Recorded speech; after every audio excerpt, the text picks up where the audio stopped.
La foi qui me fait vivre.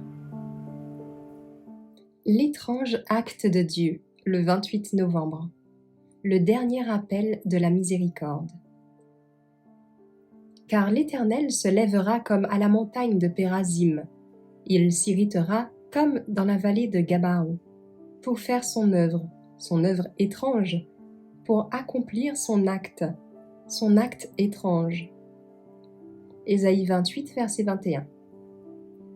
Avec une précision infaillible, l'Infini tient toujours un compte avec toutes les nations. Tant que sa miséricorde est offerte, avec des appels à la repentance, ce compte restera ouvert. Mais lorsque les chiffres atteignent un certain montant que Dieu a fixé, le ministère de sa colère commence. Le compte est alors clos. La patience divine cesse. Il n'y a plus de plaidoyer de miséricorde en leur faveur.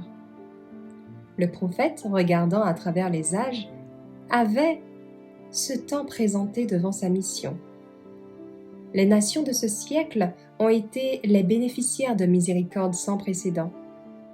Mais l'orgueil croissant, la convoitise, l'idolâtrie, le mépris de Dieu et la basse ingratitude sont écrits contre elles.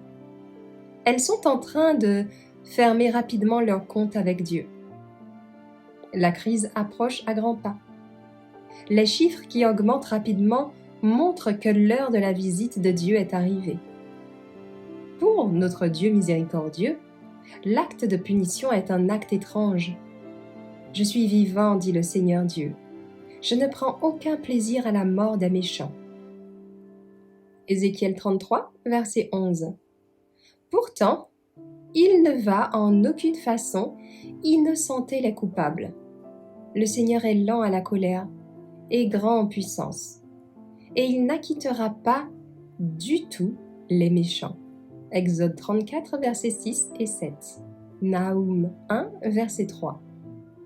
Par des choses terribles dans la justice, il justifiera l'autorité de sa loi opprimée. La sévérité du châtiment qui attend le transgresseur peut être jugée par la réticence du Seigneur à exécuter la justice. La nation qu'il supporte longtemps et qu'il ne frappera pas avant d'avoir rempli la mesure de son iniquité dans le compte de Dieu, boira finalement la coupe de la colère sans mélange avec la miséricorde. Après que Dieu a fait tout ce qui pouvait être fait pour sauver les hommes, s'ils montrent encore par leur vie qu'ils n'ont pas eu droit à la miséricorde, la mort sera leur part. Et ce sera une mort terrible, car ils devront ressentir l'agonie que le Christ a ressentie sur la croix. Ils réaliseront alors ce qu'ils ont perdu, la vie éternelle, l'héritage immortel.